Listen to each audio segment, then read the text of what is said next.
Khonsu was the god of the moon and of time in ancient Egypt.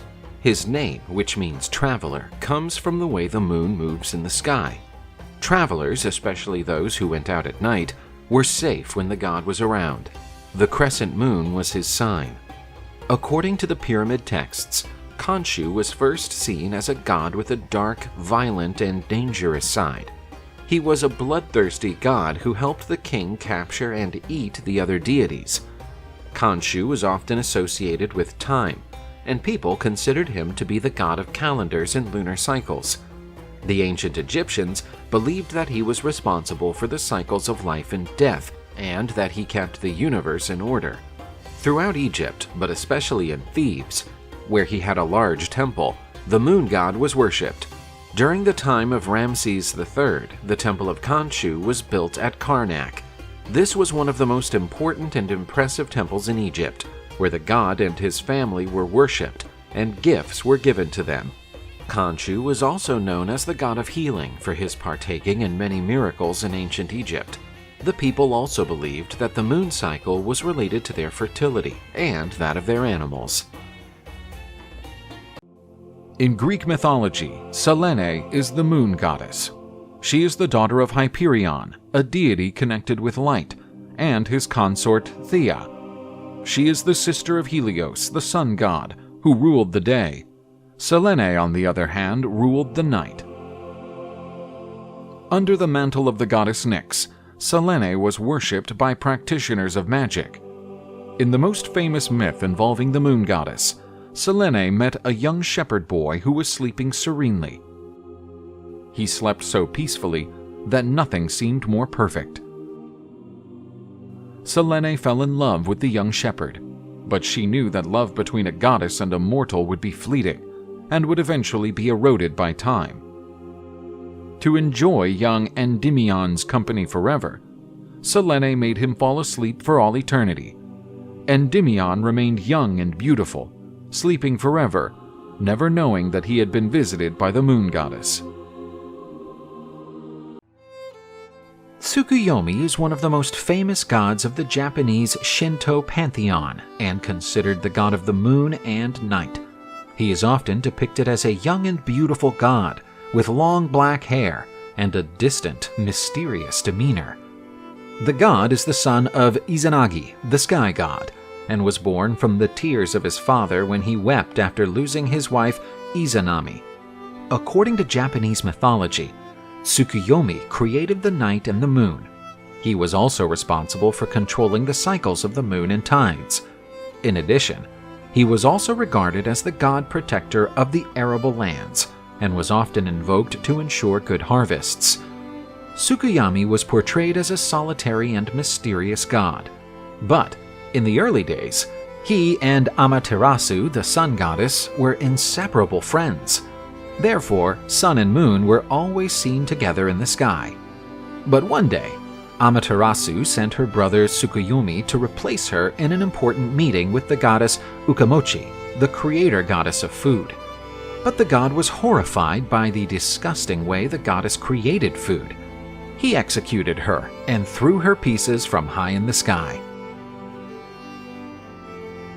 The land where the goddess's parts fell became extremely fertile, giving rise to all kinds of food. Amaterasu was furious that Tsukuyomi had killed Ukamochi while he was acting as the goddess's representative. After this disagreement, the gods were hardly ever seen together. Where one was, the other was not. Because he had an erratic temperament, Tsukuyomi moved away from the mortal world and now lives in the sky, where he rules the night world. Nanna was the Sumerian god of the moon. He was worshipped by several Mesopotamian cultures, including the Sumerians, Akkadians, Babylonians, and Assyrians. Nanna was the son of Enlil, a major pantheon god, father of the sun god Utu, and the goddess of love and war Ishtar. As the moon god, Nanna represented the nocturnal light, the time cycles, and influenced the tides and plant growth. This god was believed to be a wise and beneficial deity who provided light at night and guided travelers with his gentle glow. The moon had immense importance in ancient Mesopotamian culture. It was associated with the passage of time, lunar cycles, and month counting. The Mesopotamians used the moon's phases to plan agriculture, conduct religious practices, and establish momentous events. Lunar eclipses were regarded as particularly remarkable events and were construed as celestial omens. Nanna was also connected to divination and dreams, as the moon could influence the spiritual realm and the human psyche. Nanna's adoration was common in ancient Mesopotamia. The moon god had temples and shrines in cities such as Ur, Haran, and Urkesh. These worship hubs were important religious and cultural institutions, with rituals and offerings made in his honor. Known as the Lord of the Smoking Mirror, Tezcatlipoca, the Aztec god of the night sky, the moon and the stars. He was the lord of fire and death, the god of fate, war, and sorcery, often portrayed as a ferocious and unpredictable deity who could bring good fortune and calamity to his followers. The god had a deep connection with the jaguar, his sacred animal. The jaguar is a nocturnal and vicious animal, known for its strength, hunting dexterity, and its ability to move silently in the dark. These features run in tandem with many of Tezcatlipoca's traits as a god of the night, mystery, magic, and war. He was the patron of rulers and warriors, benefiting those who displayed bravery and honor in battle. The cult of Tezcatlipoca featured elaborate ceremonies and sacrifices. He was honored with festivals and rituals involving human sacrifices, deemed necessary to placate his thirst for war and conflict. Rituals and ceremonies devoted to Tezcatlipoca often surrounded the jaguar symbolism, including the donning of jaguar skins by priests and warriors during festivals and sacrifices.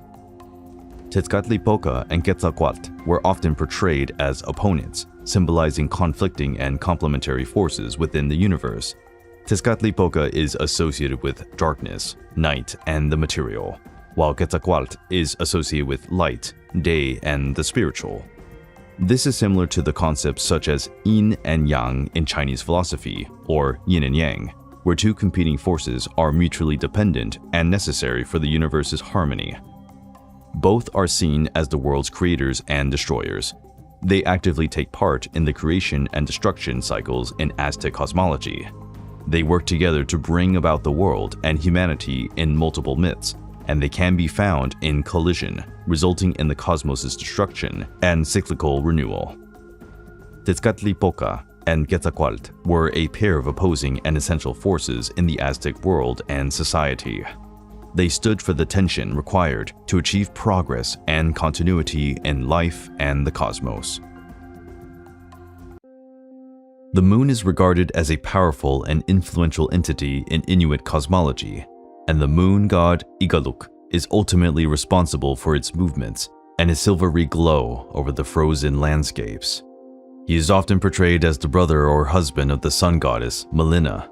The story of Igaluk and Melina is one of the most well-known myths of Inuit culture, epitomizing the celestial relationship between the sun and the moon.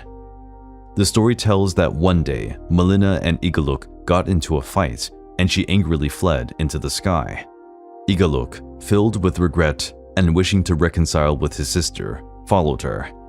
Up in the sky, they became celestial bodies. Melina turned into the sun, and Igaluk into the moon. A defining feature of this legend is the representation of the day and night cycle, as well as the moon's phases. Igaluk's ongoing pursuit of Melina explains the movement of the sun and moon in the sky. When the moon is full, it is said that he is near to catching up with his sister, yet he never manages to. And the moon starts to wane, symbolizing the growing distance between the two. Besides their celestial roles, Igaluk and Melina have an impact on the mundane aspects of Inuit life.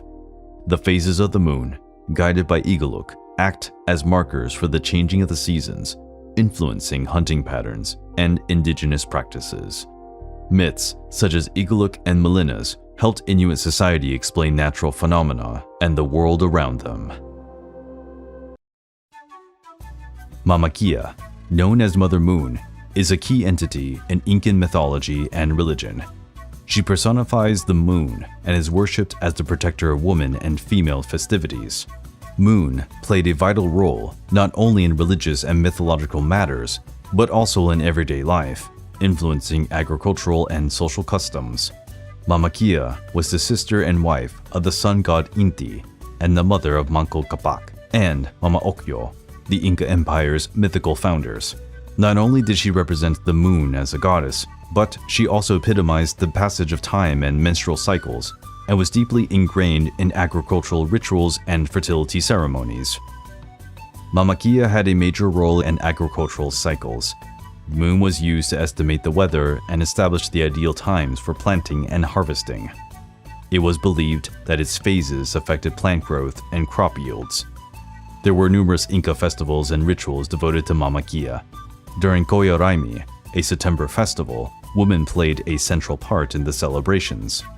These festivals included dances, offerings, and rituals, seeking the protection and blessing of Mother Moon. Mama Killa was often portrayed in Inca artifacts and temples. Her iconography included images of the moon in its different phases, while she was frequently depicted with silver, a metal that symbolized the moon in Inca culture. Venerating Mama Killa is still an important part of contemporary Andean traditions.